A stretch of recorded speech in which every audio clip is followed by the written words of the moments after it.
gospođa Branka Lozo dobija sve veću vidljivost. Mi smo neki dan, evo jučer smo baš u stožeru gledali neke trendinge i po Google i po nekakvim ostalim stvarima. Od svih kandidata najveći ona ima uzlet svih podataka, svih praćenja, daleko najveći. Koliko će to biti dovoljno i koji će biti rezultat na kraju, to ćemo vidjeti.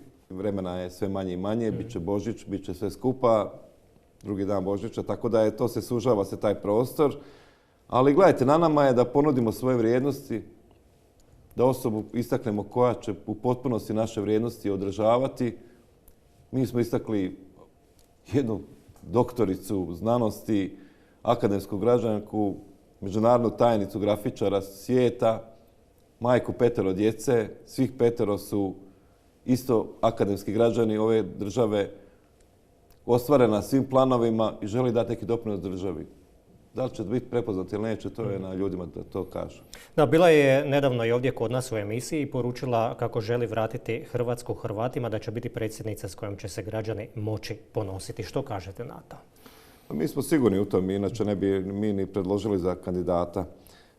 Gledajte, Branka Lozo je jedna stabilna osoba koja ima svoj stav o svemu, koju ne možete, vi nju ne možete dovesti u situaciju da ona iskaže mišljenje suprotno od onoga što ona stvarno misli. To je ona vrlo jedna koncizna osoba i ona je bila glavna urednica programa, pa ja bih rekao i pobjedničkih programa i bivše stranke na Valu, gdje je 200.000 ljudi glasalo za te ljude i te programe. Ona je nama okupila tada već tim od 30-ak i 37 ljudi. By the way, od tih 37 ljudi mislim da je 35 sad u novoj stranci. To je osoba koja će vrlo jasno iskazivati stavove i ukazivati na naše glavne probleme. Uostalom vidjeli smo ovih dana da je postala i predmetom napada i sudskih tužbi. I svega toga se vidi. Da, zašto? Što ljuti Radu Šerbedžiju? Pa gledajte, Rade Šerbedžije se nastanio, evo to baš i taj izraz ću upotrijebiti, nastanio se na Brijune 2001. godine. Danas je 2024. godina. Ne da se ne plaća ništa tamo, nego se dobijaju znatna sredstva i od grada Zagreba, i od Istarske županije, i od države, i za teatar Ulizis. Taj teatar sam po sebi ima pozitivnih stvari, odmah da se i tu kažemo.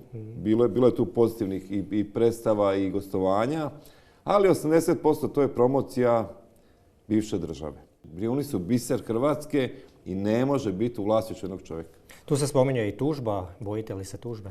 Pa on je već poslao opojnu pretužbu gospođi Branki Lozo putem svog odvjetnika Čede Prodanovića.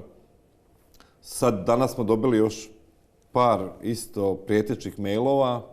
Od koga? Od kulturnjaka raznih koji su rekli da će nas oni doći nam oni glave, da smo mi, ne znam, nekakvi crnokošuljaši i što god ne, i da će oni dići u obranu svojih vrijednosti. No i dignu su oni u obranu svojih vrijednosti. Mi ćemo se dići u obranu svojih vrijednosti. I gledajte, to je jedan primjer koji pokazuje puno toga. Puno toga. Zato što na tom primjeru se vidi da Nina Obuljen svake godine da novce za to kazalište, znatna sredstva. Znatna sredstva. Ovih godina to su milioni eura. Grad Zagreb da znatna sredstva. Tu se koriste resursi policijski, vojni, brodovi. To se sve manje više besplatno daje. Tamo se spavalo do prije godinu, dvije, sad više nemamo ni te podatke, za 0,66 eurocenti. 0,66 eurocenti je bilo spavanje na tome. Za goste Radeta Šerbedžije. Tako da sve neke stvari koje, mi smo se navikli na to, kao što se mi naviknemo na sve drugo što postoji u prostoru, i mi mislimo da je to dosta toga. Evo, to je jednostavno, to je naša poruka i njemu i svima tima koji nam prijete. Da, idemo još kratko na ovu kandidaturu Branke Lozo. Domovina i obiteljske vrijednosti su joj na vrhu životnih prioriteta. Koliko je to u skladu i s vašim nekakvim svjetonazorom i politikom stranke? Pa, gledajte, jasno da je to u skladu sa svim našim životnim stavovima i svjetonazorom i mi smo htjeli baš istaknuti osobu koju mislimo da potpuno se odražava stavove naše stranke. Mislim da je to osoba koja je, uostalom to je, ja kad gledam tije kampanje, Branka Lozo nije napravila nijedan najmanji gaf, niti je otkrivena nikakva najmanja afera, pa ni ne može biti otkriveno kad nema toga. I mislim da je Branka s ovom kampanjom i načinom kako promovira, da je pogodila u sridu.